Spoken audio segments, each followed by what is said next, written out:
All right, so back here on the 1978 Toyota pickup, I was working on getting the steering squared away, so I had the engine in it for just a bit, just to double check clearance for where the rack sits. That's going to be fine. But I was working on the angles there from where the rack comes out, and it's going to go past that motor mount, and then up there is where the steering comes out through, and you can see I got some stuff going on. So what I had to do is I had to clearance the frame here a little bit, not much, about ½ an inch or so, but that is going to make some difference. So this is just a piece of box that I cut a chunk out of it and then welded it all the way around. And so that's going to give me the clearance I need there.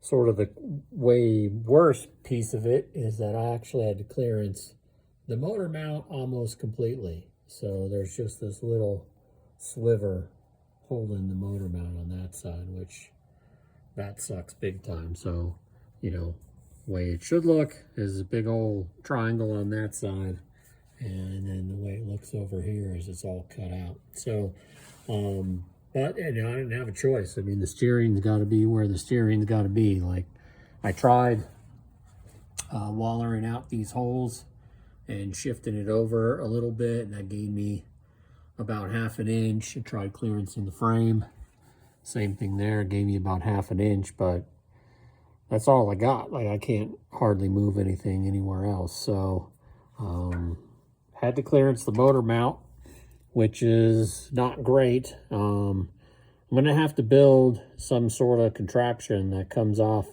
of this edge here. That's this mark that I have, and it's gonna have to come away from this motor mount slightly and then come down and then tie into the bottom part of the frame. So I'll make some sort of U-shaped piece that'll then wrap around where the steering column needs to go and then tie back in order to get the support back on this outside shoulder.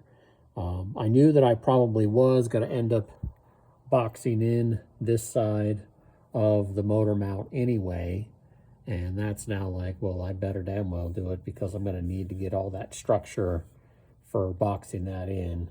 But I'll still need to get this corner supported. Even if I, box that on the backside, this corner here is basically hanging out. It's got nothing underneath it whatsoever now. So I will have to build something to tie it all in, which is why I had the engine in. So I needed to make sure that when I got the motor mounts in on this side, so I was just double checking that where the motor mounts tie in, if I extend all these pieces out, that I don't end up running into the pan. So the reason why I have a 2-piece motor mount set up, where I got a piece that bolts in here and then angles down into the engine bay, and then that what you saw just now on the frame, the reason why I have it as a 2-piece is because of the pan.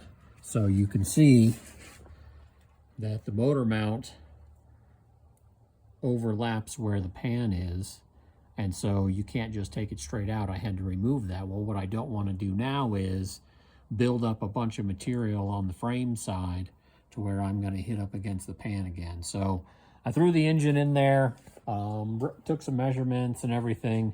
I'm going to be all right, but it's definitely crappy that I'm going to have to, figure something out in order to get that corner back supported. So, but yeah, coming along. All right, thanks. See you in the next one.